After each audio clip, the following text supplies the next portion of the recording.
Dan teman-teman juga nggak usah takut meskipun teman-teman baru gitu ya, belum ada pengalaman di dunia remote work, teman-teman tetap bisa daftar kok.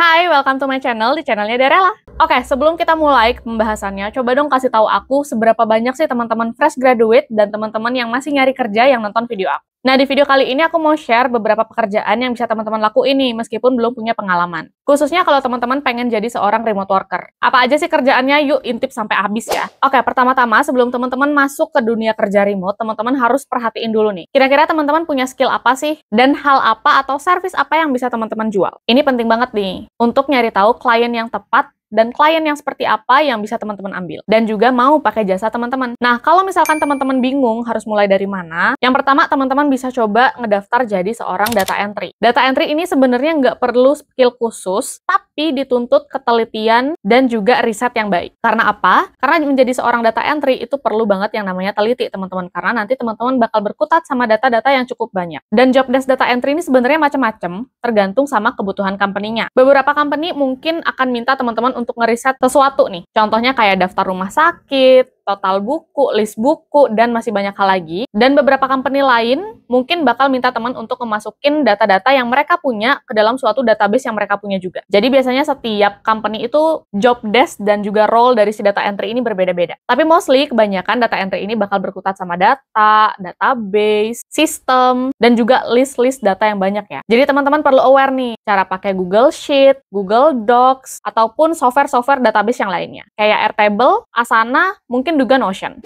Nah, yang kedua, kalau misalkan teman-teman baru mulai sebagai remote worker, teman-teman bisa coba masuk jadi seorang social media assistant. Job desk-nya juga sebenarnya macam-macam, tapi mostly yang biasanya diminta untuk seorang social media assistant ini, yang pertama untuk nge-manage social medianya. Contohnya, kayak ngebalesin komen, ngebalesin DM, ngejadwal postingan, dan juga berinteraksi sama akun-akun yang relevan dengan akun si klien. Tapi nggak jarang juga kok seorang social media assistant ini bakal diminta untuk ngedesain postingannya. Jadi nanti tinggal tektokan aja nih sama si kliennya. Kira-kira desain ataupun servis seperti apa yang diinginkan, kayak gitu. Nah, yang ketiga, ini juga menurut aku lumayan bisa teman-teman lakuin meskipun teman-teman fresh graduate ataupun teman-teman yang baru banget switch dari kerja kantoran ke pekerjaan remote, yaitu sebagai virtual assistant. Nah, virtual assistant ini juga sebenarnya ada banyak banget bidangnya, tapi kalau misalkan teman-teman baru, teman-teman bisa coba nawarin service sebagai hampir sama kayak personal assistant ya. Job desk-nya diantaranya tuh ngejadwalin email, ngejadwalin ngurus meeting, ngambil meeting notes, ataupun nge-planning travel, ataupun bookkeeping, mungkin di bidang finance, dan masih banyak lagi yang berhubungan dengan job desk admin. Dan biasanya pekerjaan-pekerjaan ini tuh banyak juga dibutuhin sama seorang solopreneur, ataupun business owner yang baru-baru ngerintis. Dan teman-teman juga nggak usah takut, meskipun teman-teman baru gitu ya, belum ada pengalaman di dunia remote work, teman-teman tetap bisa daftar kok. Bahkan ada beberapa student aku yang umurnya udah di atas 30-an ke atas, dan sudah punya anak pula, dia masih tetap bisa kerja sebagai remote worker. Karena memang di sektor remote worker ini nggak terpengaruh sama usia, teman-teman. Yang penting teman-teman kalau udah punya skill dan teman-teman bisa ngejual skill teman-teman, teman-teman tetap bisa kerja. Nah, untuk nyari kerjaannya, sebenarnya teman-teman bisa daftar di berbagai platform, job platform online gitu. Tapi yang highly recommended buat teman-teman coba, itu ada 3 menurut aku. Yang pertama Upwork, yang kedua ada Fiverr, dan yang ketiga ada LinkedIn. Dan juga ketika teman-teman apply, jangan lupa juga cantumin portofolio ya teman-teman. Karena portofolio ini penting banget buat teman-teman yang kerja remote. Dan dari portofolio inilah nanti hasil kerja dan juga pengalaman kerja teman-teman itu terlihat. Dan untuk buat portofolionya juga sebenarnya nggak terlalu susah teman-teman. Asalkan teman-teman mau coba, teman-teman bisa. Teman-teman bisa cek video aku yang aku taruh di atas ini buat cek gimana caranya. Dan buat teman-teman yang pengen apply di 3 bidang yang aku udah sebutin tadi, itu bisa charge per jam ataupun per project. Tapi umumnya per jam sih teman-teman kalau sebagai pekerja remote baru gitu ya. Biasanya teman-teman bisa charge antara 3 sampai 5 dolar kalau misalkan masih pemula. Tapi seiring berjalannya waktu, seiring bertambahnya kliennya teman-teman, teman-teman nanti bisa naikin deh tuh jumlahnya. Nah, pekerja remote ini tuh juga biasanya